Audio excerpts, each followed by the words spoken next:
Undue influence by stepmothers is a sensitive topic. That said, based on our experience, a step-parent is one of the most common perpetrators of undue influence. Whether real or perceived, we counsel clients frequently about this topic and regularly investigate these claims. While we also investigate, prosecute, and defend undue influence cases against stepfathers, the frequency of these cases is vastly lower.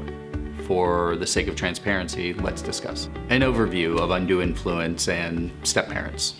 As with any estate, heirs and beneficiaries naturally are interested in how their family legacy will be distributed to them. Couple this natural curiosity with the high emotions that come with the loss of a loved one and a stepmother or stepfather who seems to be getting an unfair share, and there's naturally a tendency for the biological children, heirs, and beneficiaries of the decedent to suspect wrongdoing. While this is common, it's just as common for the majority of the estate to be left to a surviving spouse, whether stepmother or stepfather, especially when the relationship was a long, caring one.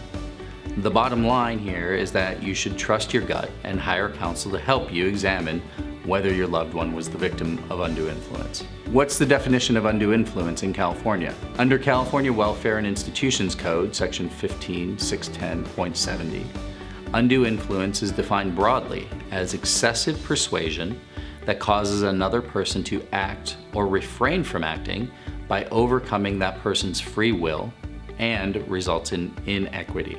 What are some common examples of undue influence? Well, the American Bar Association cited several. In determining whether a result was produced by undue influence, they suggested all of the following should be considered: the vulnerability of the victim, the influencer's apparent authority with the victim, the actions or tactics used by the perpetrator against the victim, the equity or inequity of the result. What are some specific examples of stepmother undue influence? In general, undue influence refers to situations where an abuser unduly influences a victim for the abuser's own monetary gain.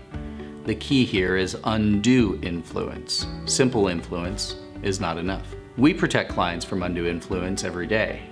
In the case of trust and estate disputes, typically the stepchildren or heirs claim that the stepmother unduly influenced their parent, which resulted in a change in a will, a trust, or other estate plan, or that the stepmother received gifts the decedent would not have given her but for her undue influence.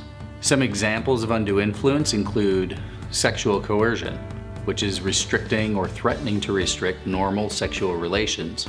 Another example is emotional coercion, which is restricting or threatening to restrict normal emotional support and normal kindness. A third example is emotional abuse. Emotionally abusive behavior may be considered undue influence. For example, making demeaning remarks that are only apologized for after financial concessions. A fourth example is physical abuse. Physical abuse, or the threat of physical abuse, to gain financial concessions can be considered undue influence. Another example is care restrictions, where you're refusing normal care for a spouse or a loved one, or threatening to restrict normal care, again to gain financial concessions. That too can be considered undue influence. The last example is financial abuse, where you're taking property or restricting access to financial resources to gain financial benefit for yourself. That too may be considered undue influence. Common reasons children sue stepmothers in estate disputes. In our experience, there's often an emotional volatility between the children of a deceased parent and the surviving spouse, stepmother. While they may have had a cordial or even quasi-familial relationship prior to the passing of the parent, after death, issues associated with inheritance, estate distribution, and financial abuse are an unexpected surprise. Many cases can be resolved through mediation, negotiated settlement, or a mandatory settlement conference, but usually only after claims have been thoroughly investigated and often only after litigation has been filed.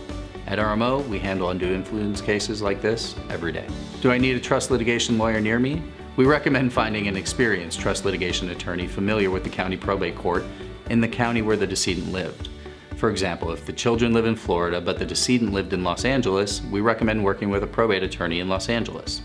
A Los Angeles probate lawyer will generally be more familiar with the Los Angeles probate courts versus an out-of-state or out-of-town lawyer. At RMO, we help people like you every day. Call or email us with your questions. We're happy to help.